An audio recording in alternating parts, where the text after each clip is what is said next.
지난 30일 국내 모바일 데이터 분석 플랫폼 모바일 인덱스에 따르면 3월 20일부터 26일 기준 국내 대표 배달 플랫폼 배달의 민족 주간 활성 이용자 수가 1289만 909명으로 집계되었다고 합니다.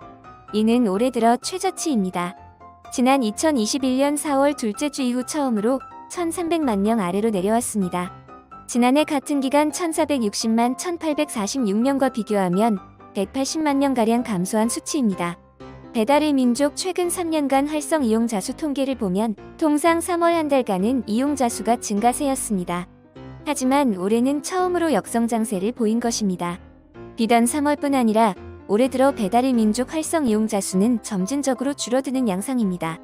올해 1월 23일부터 29일까지 한때 1374만 8124명으로 반짝 증가했지만 이내 다시 1333만 936명으로 꺾였습니다.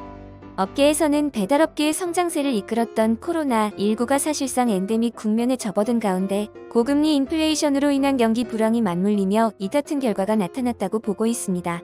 실제로 코로나19 확산 이후 가파르게 증가한 배달의 민족 주간 활성 이용자 수는 배달 성수기인 2021년부터 2022년 여름과 겨울 1,500만 명 안팎을 오르내렸지만 한국은행이 지난해 7월 기준금리를 크게 인상한 이후부터는 빠르게 줄기 시작했습니다.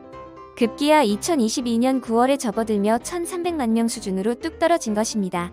상황이 좋지 않은 것은 또 다른 배달 플랫폼 요기요도 마찬가지입니다. 지난 3월 6일부터 12일까지 이용자 수가 336만 5,300명으로 기록했습니다. 이는 모바일 인덱스가 데이터 제공하기 시작한 2020년 5월 이래 처음으로 역대 최저치입니다. 사용자들이 더 줄어들 수 있다는 위기감에 배달업계도 자발적인 체감 배달비 인하라는 카드를 내놨습니다. 배달의 민족은 기존 배민원의 한집 배달과 동일하게 배달의 민족이 직접 배달을 책임지면서 동선에 따라 최적의 묶음 배달을 시행하는 알뜰 배달을 도입했습니다. 평균 2,000원가량 배달비를 낮추며 소비자 부담이 줄어들었습니다. 업주의 경우에도 배달비로 최대 3,300원만 부담하면 돼 수수료 부담을 덜게 되었다고 합니다. 요기요도 오는 31일까지 고객 배달 요금 지원 이벤트를 진행합니다.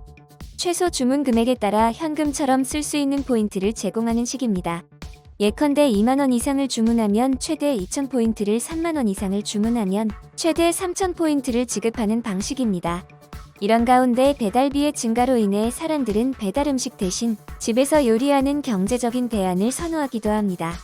슈퍼마켓에서 식재료를 구매하고 집에서 요리해 배달 음식보다 저렴한 가격으로 음식을 즐기기도 합니다. 그리고 음식을 배달시키는 대신 포장을 선호하게 되었습니다. 최근 많은 음식점들이 포장 할인 혜택을 제공하고 있고 포장 비용을 추가로 지불하지 않아도 되어 경제적이라는 것입니다. 지금까지 배달 파트너 채널이었습니다. 감사합니다.